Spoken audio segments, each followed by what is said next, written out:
Lipton Tea and Lipton Soups present Inner Sanctum Mysteries.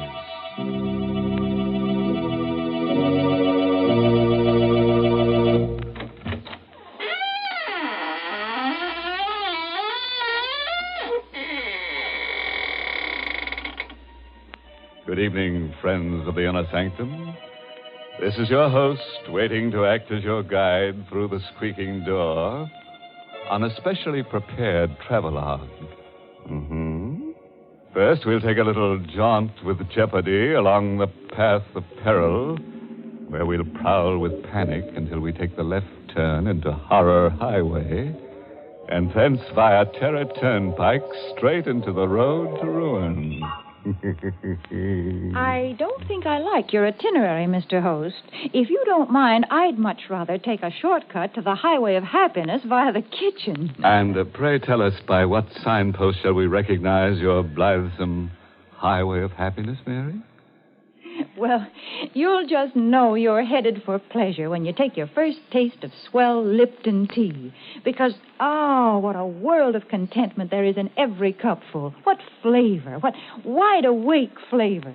No wonder the tea experts say there's only one word to describe Lipton's, and that's brisk. No wonder more folks enjoy Lipton's than any other brand of tea in the world. It's because Lipton tea never tastes dull, flat, or dreary. It's always lively and cheery. Yes, Lipton's is the world's favorite tea, and it will be your favorite, too, once you taste that brisk Lipton flavor. So be sure you try Lipton tea.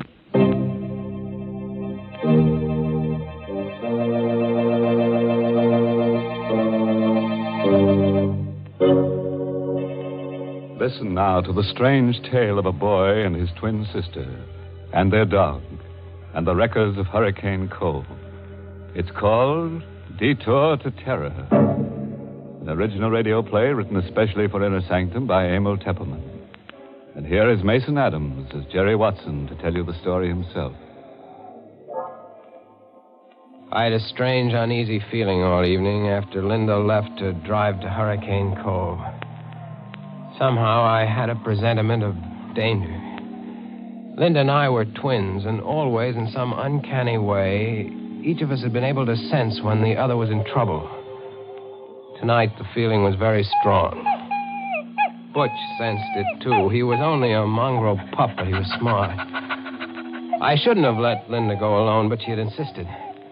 She was a feature writer for the Manhattan magazine, and she'd run across the trail of a story about an old family of wreckers who lived down by the shore near Hurricane Cove.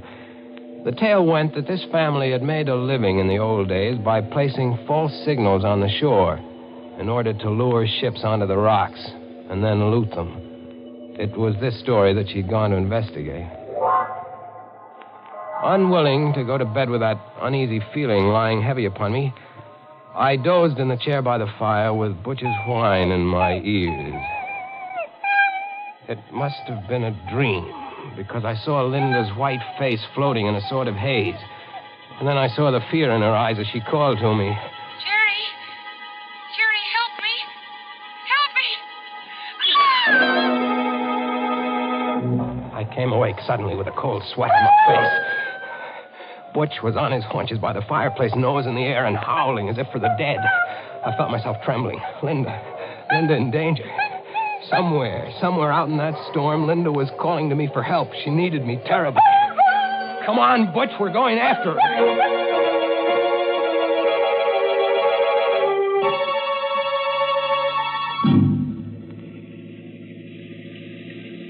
Within 20 minutes, I was speeding through the storm out along Highway 9.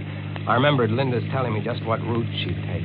See, Jerry, I'll go out on 9 to here, and then turn off on the old shore road. It isn't used much anymore, but it's the shortest route to Hurricane Cove. And if I leave now, I should be there by midnight.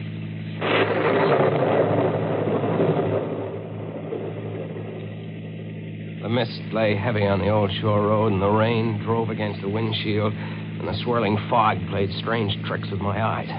But I knew I was almost an hour behind Linda, and I had to make time. Now, don't worry, Butch. We'll catch up to her. We'll find her. If I could only go faster. This fog, I can't see 20 feet ahead of me. Hey! It's a red lantern on the road. What? It's a detour sign. Bridge ahead, washed out. Detour. What'll I do, Butch? How do I know what Linda did? Did she drive straight ahead or did she take the detour? I've got to know. I can't sit here waiting. We'll take the detour, Butch, and pray it's the right choice.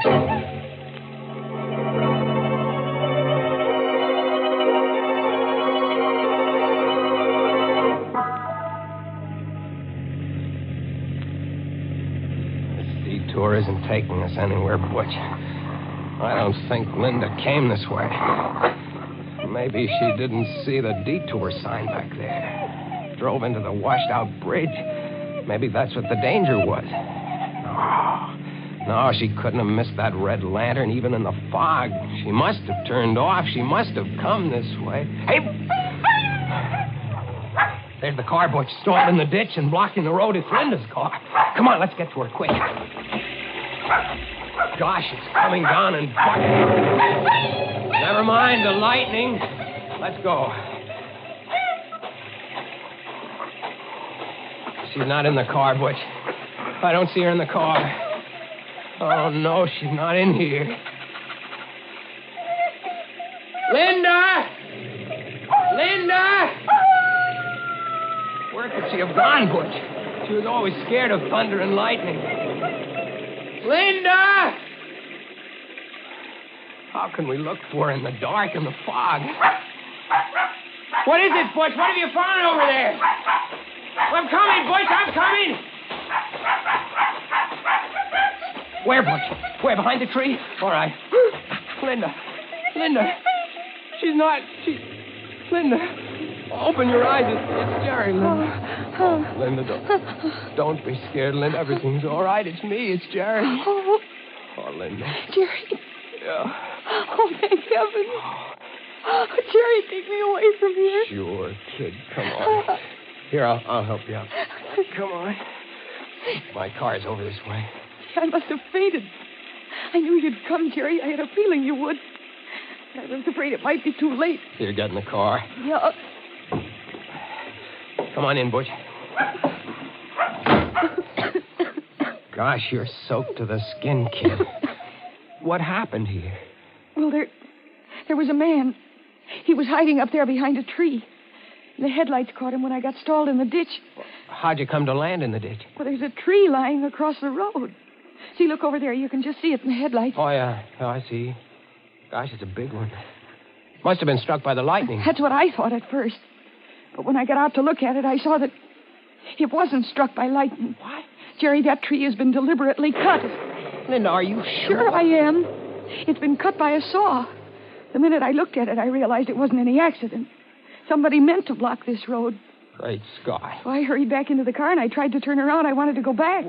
You couldn't have turned around anyway. This road is too narrow. Yeah, well, I was too scared to realize that. I started backing up, and the rear wheels landed in the ditch. And it was just then that I saw the man. He was coming out from behind the tree, and he was all hunched up so I couldn't see his face. Then when the headlights struck him, he ducked back, and he disappeared. Well, I was afraid to stay in the car, so I jumped out, and I started to run. Then I could hear him coming after me. And I must have tripped, and my head struck something. And that's all I knew till you found me. Are you sure it was a man you saw, kid? Yeah, positive, Jerry. I don't get it. What was the idea of blocking the road? What's the matter, Bush? He hears something. Look over there. Someone running through the woods carrying something. I'm going after him. Careful, Jerry. Look, Butch has that man by the trousers. Oh, he kicked Butch. Hey, you don't you kick my door! Jerry, be careful. Come on back here, you! Jerry, I'm coming with you. Oh, it's no use. He ran away in the night. Are you all right, Butch? Look, Jerry. Whoever he was, he dropped what he was carrying. What is it? It looks like a big board of some kind. Here, I'll turn the flashlight on. What's the sign? It has lettering on it. What's it say? What it says? Great Scott. What is it, Jerry? It says, bridge ahead, washed out. Detour. Jerry, this is the detour sign from the highway. Yeah. They only put it up there to lure you onto this back road. Then they blocked the road with a tree. Kid, it looks like we're in some kind of a trap.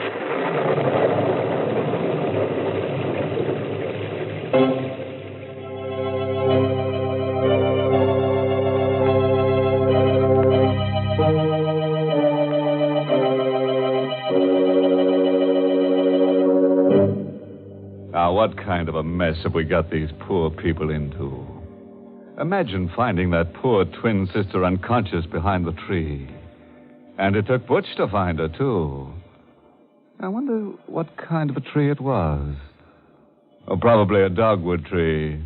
As you can always tell a dogwood tree by its bark. There's poor Linda in all that trouble, and here you go, making puns. I can't help it, Mary. That's my nature. I ought to know it's your nature by now. And I ought to know, too, you can't change people. Take those of us who like to start each day off with piping hot Lipton tea. Why, nothing in the world could change us. In fact, breakfast just wouldn't be breakfast without Lipton. Lipton tea just seems to go with a bright bowl of gay yellow jonquils, a sunny checked gingham tablecloth, and, of course, the morning paper. Part of the reason is Lipton's deep amber color and tempting aroma. But the big reason breakfast wouldn't be right without Lipton's is Lipton's grand, brisk flavor. It's so lively and tingling with zip. Just a cup or two of Lipton's and your spirits catch on and your day's off to a bright start. Yes, breakfast time or any time is the right time to enjoy Lipton tea. So for real tea-drinking pleasure, ask your grocer tomorrow for brisk Lipton tea.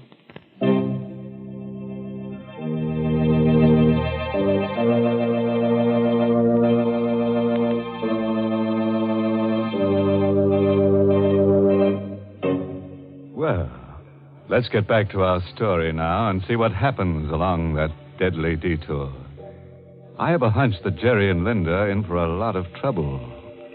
Trouble and twins, you know, never come singly.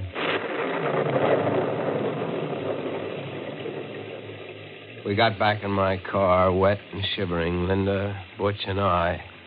And we tried to figure out what to do. Don't you see, Jerry? This is the way those old-time wreckers used to work. They'd place false signals on the shore so that the ships would be lured onto the rocks. Mm-hmm. You think that phony detour sign back there... It was just like a false signal to a seaman. It lured us onto this back road. When they get good and ready, they'll come for us. Maybe you're right, kid. Well, Jerry, we can't just sit here and wait to be murdered. Look, Linda, up there in the hill through the trees. See those lights? Looks like a big house. Hey, maybe they've got a phone. We could call the police. Uh-huh. And maybe... Maybe what, Jerry? Nothing. You think maybe they're the ones who lured us here? We'll have to take the chance, Linda.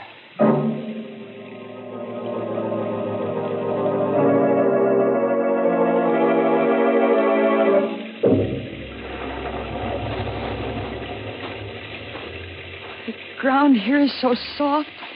Isn't there a path through these woods? There is. We could never find it now.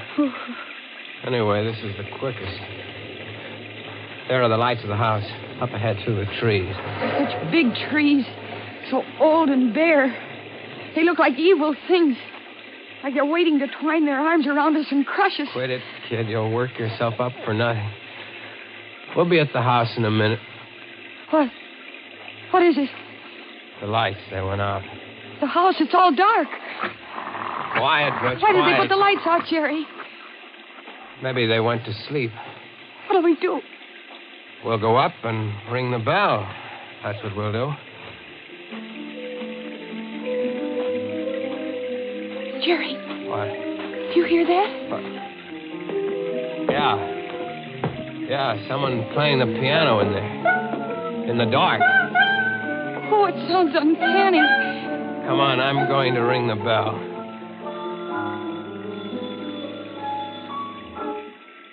Piano stopped. Yeah. I think I hear someone coming. Still no lights. It gives me the creeps. Someone's opening the door. Good evening. Caught in the storm, eh? Won't you come in? Your lights, aren't they working? How stupid of me. I'd forgotten. There. That better? Yeah, yes, thank you. I'm Jerry Watson. This is my sister, Linda. This is Butch. How do you do? My name is Considine. Gregory Considine. And you're quite welcome, I assure you. Mr. Considine, there's been a tree cut across the road down there. Tree? Cut? You mean struck by lightning? Well, I don't think so, sir. I think it was done deliberately. I'd like to use your phone to call the police. I'm so sorry. The phone is out of order. The storm, you know. I'm sure you must be mistaken about tree. You must be soaked through and through. Please follow me into the library. I'll get you some dry clothes. Jerry, did you see his eyes? He's blind. That's why I was playing the piano in the dark. Right in here, please. It's a nice crackling fire. You can warm up while I ring for my handyman. Matt will be here in a moment. I heard what you said to your brother, Miss Watson. Oh, I'm sorry. Not at all. I managed quite well. You live alone here, Mr. Considine? Just my brother Vincent and I, and Matt, of course. We seldom see strangers here. No one uses this old back road. Mr. Considine, someone put a phony detour sign out on the main road. Really? Sounds almost incredible. Ah, here's Matt. You ring for me, Mr. Gregg? Matt, this is Miss Watson and her brother, and Butch. They've been caught in the storm. I think there's some dry clothing in the west room. Yes, Mr. Gregg. Here, this way, please. Are you in there, Greg? What have you done to those people? Oh, dear. It's my brother Vincent. I'm afraid I'll have to ask a favor of you. Please overlook anything Vincent may say. He's, shall I say, a bit strange. Oh, here you are. Well, introduce me to your friends, Greg. Go upstairs, Vincent. Go upstairs, Vincent. Is that all you have to say to your brother? What are you going to do to these people? What are you planning for them? Vincent. You can't shut me up. Look here, mister. And young lady. Take a bit of advice from me. Don't stay in this house overnight, or you'll never live to see the morning. Get out, quick. Matt, you know what to do. No. Yes, Mr. No, Gregg. please, keep away from me, Matt. Keep away. I warn you, mister, get your sister out of it. No, let go of me, Matt. Hey, he knocked him Out. I regret that it was necessary, Mr. Watson. Vincent is difficult at times. Please pay no attention to what he said. I'm very sorry that you had to witness this painful scene. Matt, please carry Mr. Vincent upstairs and lock him in his room.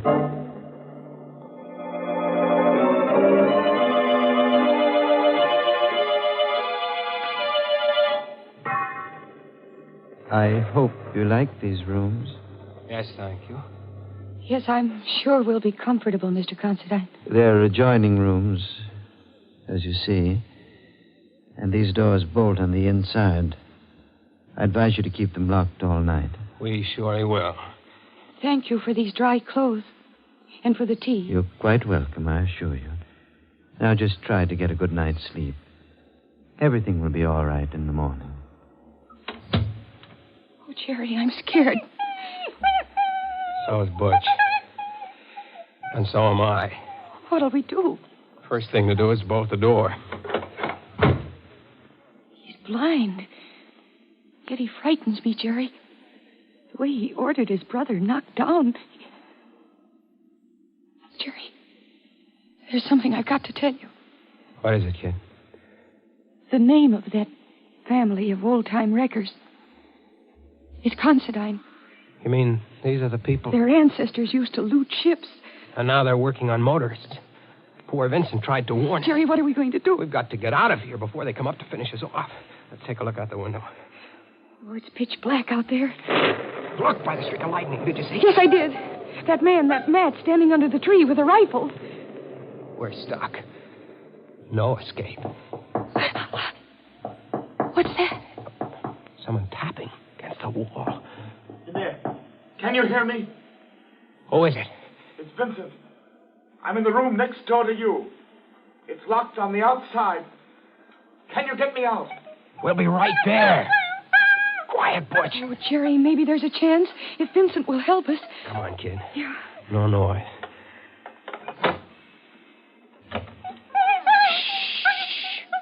Come on. Here, this is the door. Look, it's bolted on the outside. They must keep him locked up all the time. Well, here goes.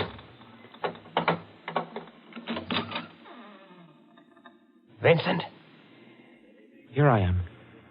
Don't make any noise. My brother has ears like a cat. And don't let him fool you. He may be blind, but he's more dangerous than any man who can see. How are we going to get out of here? Matt's watching outside with a rifle. Listen. The piano. My brother is amusing himself in the dark. He always plays the piano when he has something on his mind. Do you know any way for us to get out of here? Well, there's only a slim chance. Now listen to me carefully. The only chance is to get out the back way. But you have to pass the open living room door downstairs. And Greg is in there at the piano. And what'll we do? Well, you wait here. I'll go down first. See if they've left the cellar door unlocked. I'll come back for you. Please, don't move until I return. Be careful. Don't worry. I will. Jerry, what'll happen if Greg hears him? Greg will probably call Matt and then lock him up again. And what'll become of us? We'll worry about that later. Jerry, he stopped playing. Yeah. Do you think he heard Vincent coming down?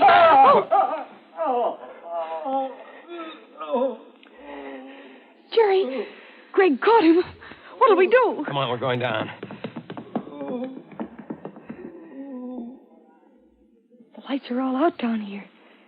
I don't hear anything. Where do you think Greg is? Maybe waiting to jump us in the dark. Come on, I don't care. Stick behind me. We're going in the living room. Where's Butch? I don't know. What is it? My foot touched something. A body. Then I'm going to take a chance on the flashlight. Stand by. All right. Great Scott. What is it? Look. What is it? That isn't Vincent. It's Greg. He's been stabbed. Watch out. Vincent is somewhere around. He'll kill you. What do you mean? My brother Vincent, the one who's been doing the wrecking. We always keep him locked up. But tonight, he got away. Planted the Detour sign. Cut the trees. Vincent did all that. Matt and I, we tried to stop him. Matt went out to the road, took down the Detour sign. But it was too late. Watch out. He'll be back to kill you.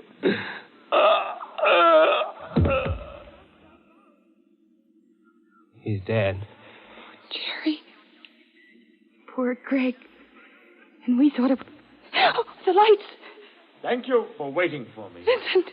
Where'd you get that rifle? From Matt. He won't need it anymore. What are you going to do? What do you think?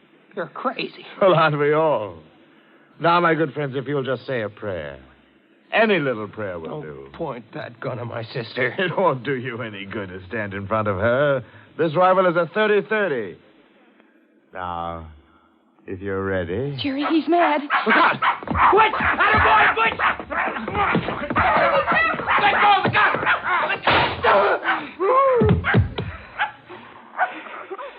The gun went off in his face. Oh, Jerry. Take it easy, kid. He's dead. Oh. Don't look at him. He isn't pretty to look at. Butch, you did all right. Oh, kid, you can write your feature story now.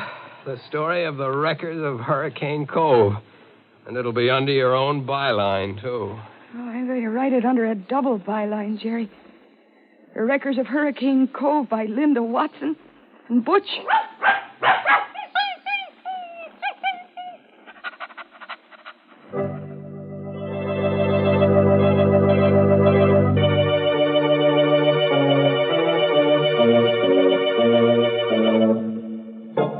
Well, Butch, how does it feel to have a byline? You like it. You like collaborating, don't you? Especially with a pretty girl like Linda, huh?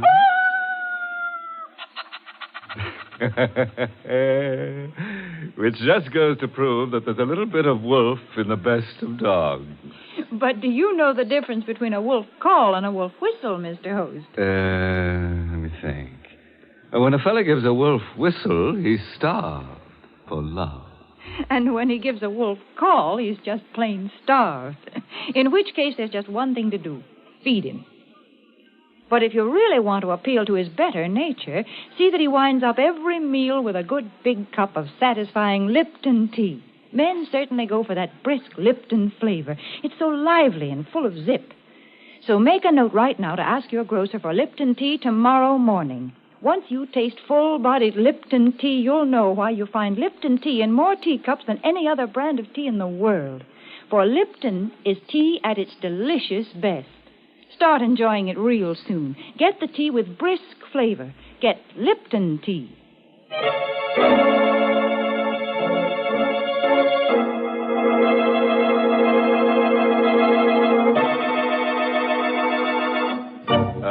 Parting word of advice, friends. If you should ever awake from a hideous nightmare and find yourself driving in a mental fog along a lane that has no turning, with madmen lurking behind trees waiting to strike you down, and strange beasts with red tongues lapping at your ankles, and the bare and ugly trees stretching forth their gnarled arms to crush you, and there is no escape at all, why worry about it? You won't come out alive anyway. Oh, by the way, this month's Inner Sanctum mystery novel is Benefit Performance by Richard Sage. And next week, the makers of Lipton Tea and Lipton Soups will bring you another Inner Sanctum story, directed by Hyman Brown, and called Murder in the Night. Correction. There'll be 3 murders. You know, it's going to take a lot of nerve to hear this tale out, so I don't suppose you'll be listening. That is, unless you've just got to find out how a brass button in a dead man's hand traps the murderer. If so, tune in to Inner Sanctum next week at this same time. Until then, good night. Pleasant dreams.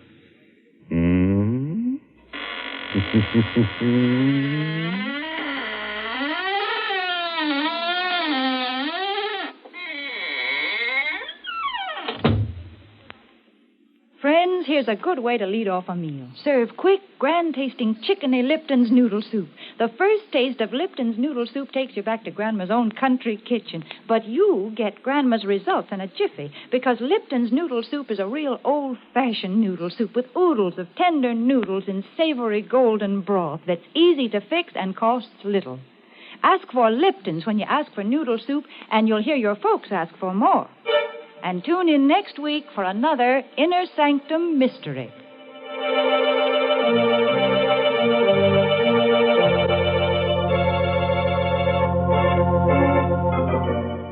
This is CBS, the Columbia Broadcasting System.